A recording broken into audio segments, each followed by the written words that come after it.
Hoy, gusto niya lang mag-basketball eh.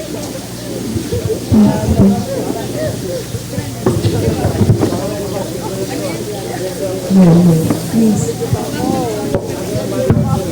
Please, Sasha. Please. Please. Please, Sasha. Please. Please.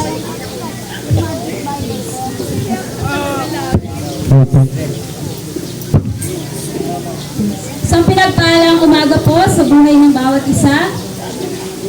At sa presentasyon pong ito ay masasaksihan po natin ang mga kabataang binabaw ng Diyos na patuloy na nag-i-impluwensya sa iba pang kabataan kahit maraming rejection at mahirap magbahagi.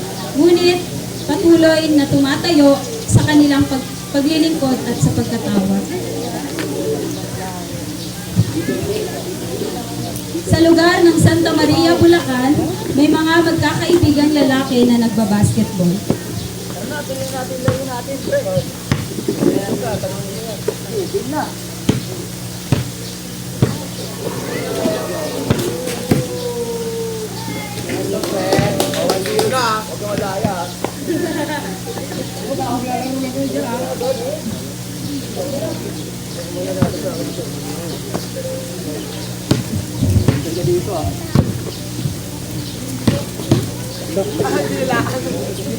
Nice one, nice one.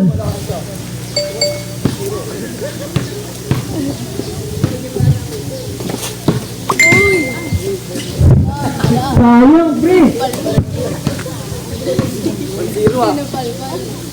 Ay, 1-0 na.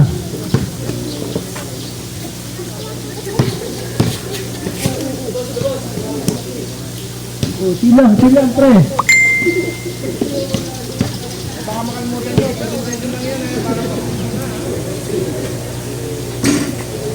Wala talaga, pre.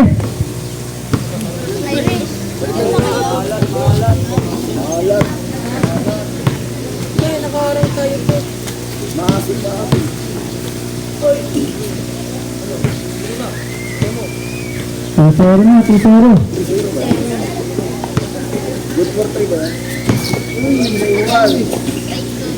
Wala talaga eh.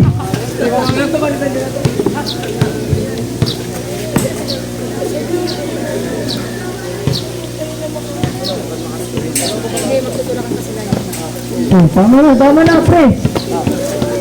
Ilang, parang di mo magkaibigan, oh. Ilang, pre. Lagi siyang manginginom, Sabi naman, nagka-apikunan pa kayo, magkakaibigan naman tayo. Pero, pre, alam mo, konting ko rin, parang nagbago sa AD, no, simula nung malaman natin nagsisilba na siya. Parang hindi mo mainitin yung ulo na. Kasi parang dati lang, di ba, siya pa nagsisimulang manakit sa atin. Siya pa yung unang napipigan sa atin. Ang laki ng pinagbago niya, binalik na siya.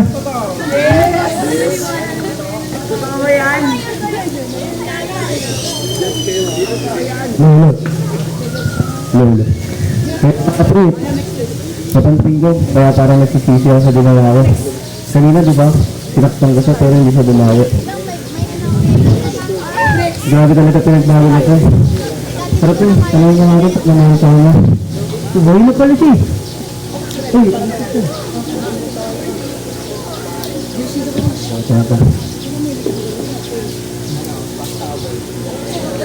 salamat, pre. Pre, may gusto lang umisa ng ito ng sa inyo, pre, kasi parang napapansin namin na parang ang laki ng pinagbago mo. Kasi parang dati lang, lagi tayo nagkakatalunan, lagi tayo nagkakaaway.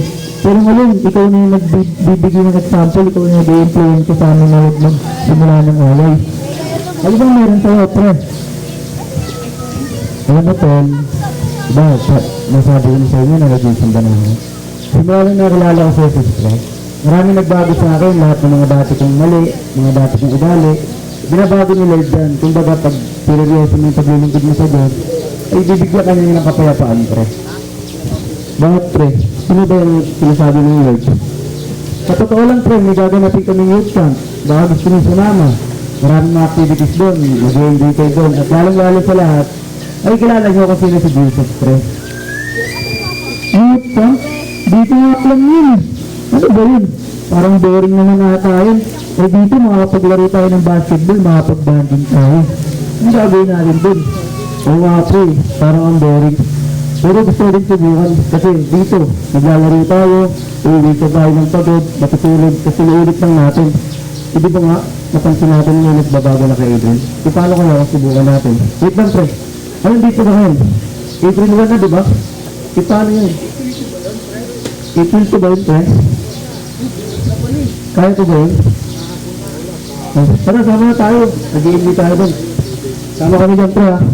Kasi kaso na kami. Asa ako kayo mga kaibigan ha.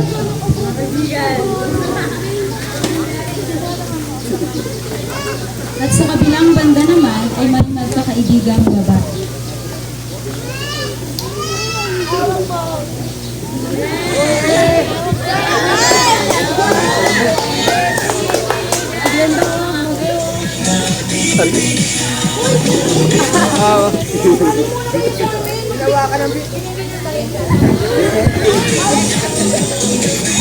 Uy, pasensya na kasi kailangan pa namin maging pake. Kasi pupunta kami sa youth camp sa church namin eh. Ba yun? Ganyan-ganyan ka lang din. Ang dali-dali oh.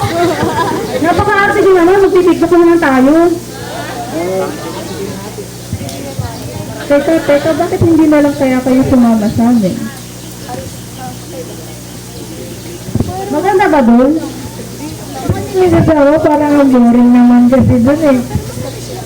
Hindi masaya doon. Marami kayong makikilala. Wala kayo dyan, may date pa ako mamaya.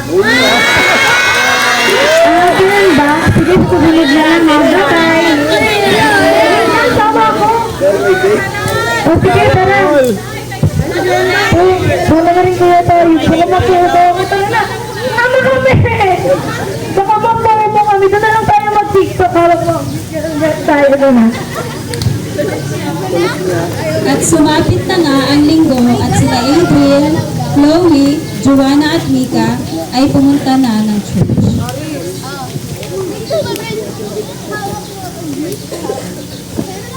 Hallelujah! Isang pinagpalang hapon mga kabataan. At dahil nga po, malapit na po ang ating youth camp. Sino ang excited? Amen. At sino dito yung may mga invite? At yung mga invite nyo po, pakilagay na lamang po sa GC sa ating GC ng LPCC po. Upang po mabilang na po natin kung sino po ang mga sasama. Amen po ba? Amen. Palakpakan po natin ang ating Diyos na buhay. At kinabukasan, dumating na nga ang araw ng youth camp at sama-sama silang pumunta.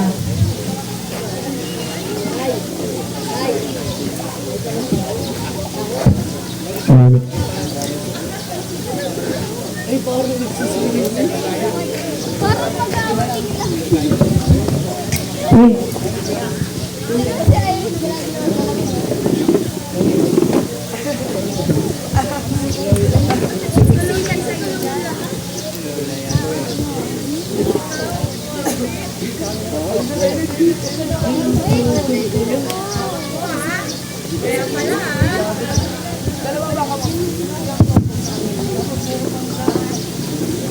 ang ganda dito pre ah. Ang mai-enjoy talaga namin dito sa YouTube na to. Siguraduhin mo lang madami ang malakain dito ha. Baka mamaya magutom lang ako dito. Pre, may mga tips ba dito? Nag-artist daw ng magagandang babae. May ganun ba dito? Meron, madami. Ako po, hindi tayo magaling yan dito. Mag-aaral tayo ng salita ng Diyos dito po. Ayan, isang mapagpalang umaga sa bawat isa. At dahil kompleto na po ang campers, tayo po ay mag-praise and worship muna sa ating Sige po.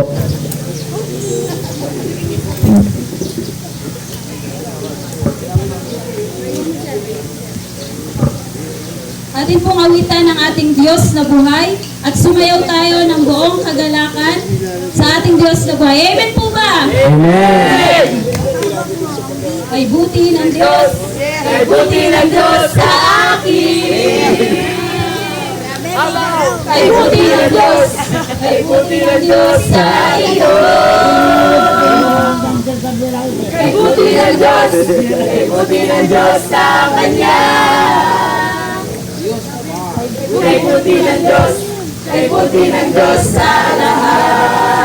Amen! Talagang napakabuti ng ating Diyos na buhay sa bawat isa.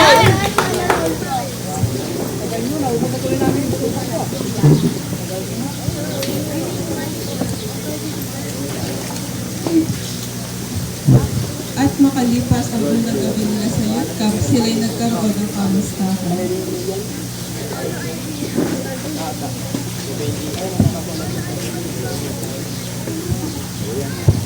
Ayan, at dahil natapos na ang unang araw ng ating youth camp, tayo naman ay dadako na po punta na po kayo sa kanya-kanyang team nyo at magde-devotion po tayo.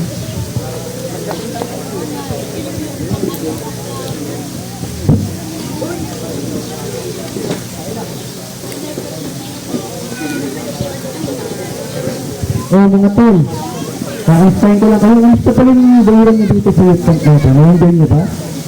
Tol, na-enjoy ko. Kaso napakadaming damok.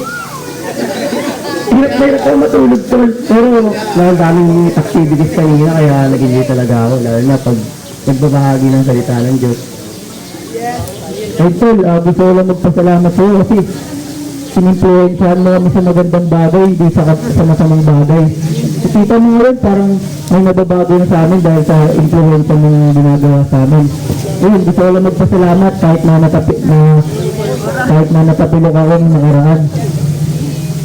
Kaya nga sabi nga sa inyo, kapag tayo ay seryoso natin ng Panginoon, ang kanyang mga salita, imposible ko lang babaguhin sa atin ng Panginoon.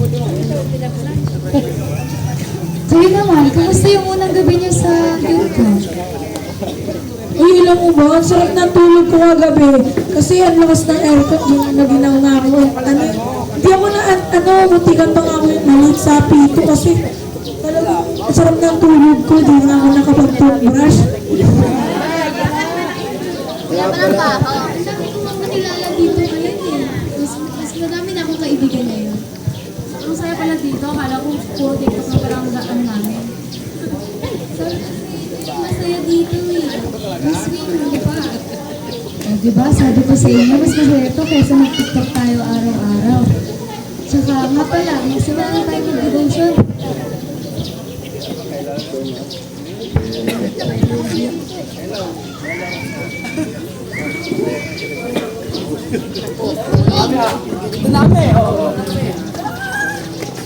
Ayan, mga kabataan, tayo po ay mag-prepare na para sa darating na youth camp, ay na bonfire mamaya. Okay po, mag-prepare na po ang bawat isa. Sa loob po ng 5 minuto ay dapat po narito na.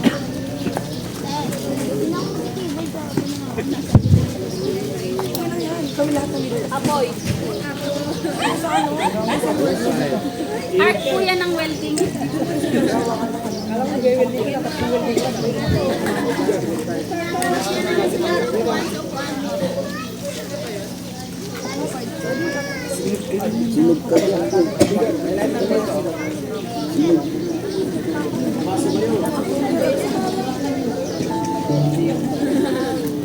At sumapit na nga ang gabi na mag-bonfire sila.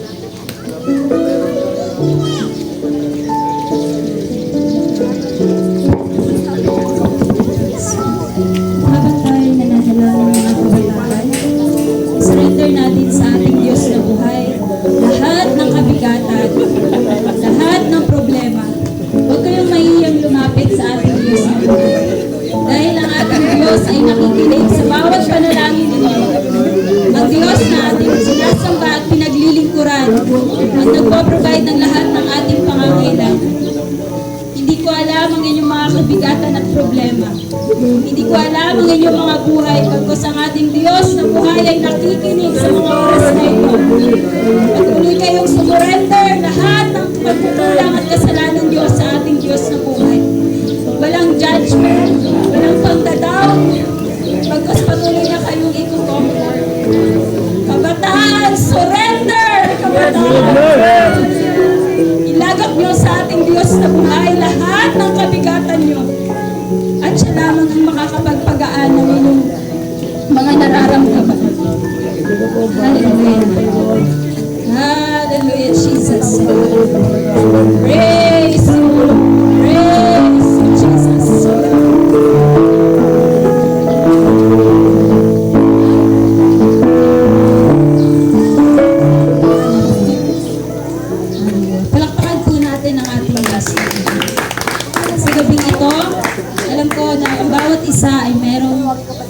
itinatagpo ang Diyos. At sino po ang nais gustong magpatotoo sa kabutihan ng Diyos? Nais ko po magpasalamat sa Panginoon.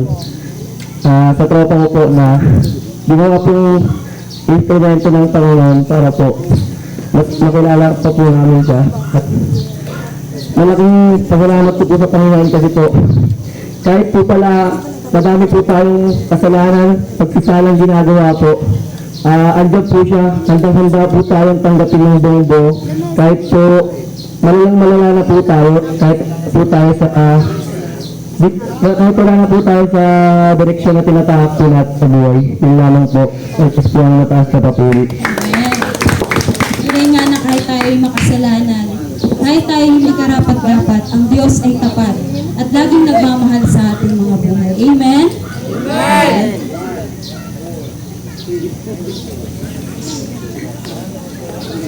Muli po, isang paalala lang po sa bawat mga kabataang naririto. Hindi po natin hawak ang kanilang paglago, pero tayo po ay tinawag at pinili ng Diyos upang magbahagi ng salita niya. Bagamat maraming rejection, bagamat marami ang distraction sa ating mga buhay bilang mga kabataan, tayuan natin ang pagkatawag at pananampalatayang nilagay sa atin ng Diyos. If God say go, don't say no. To God be all the glory. Give influence to everyone, to everywhere. Share the gospel. Amen.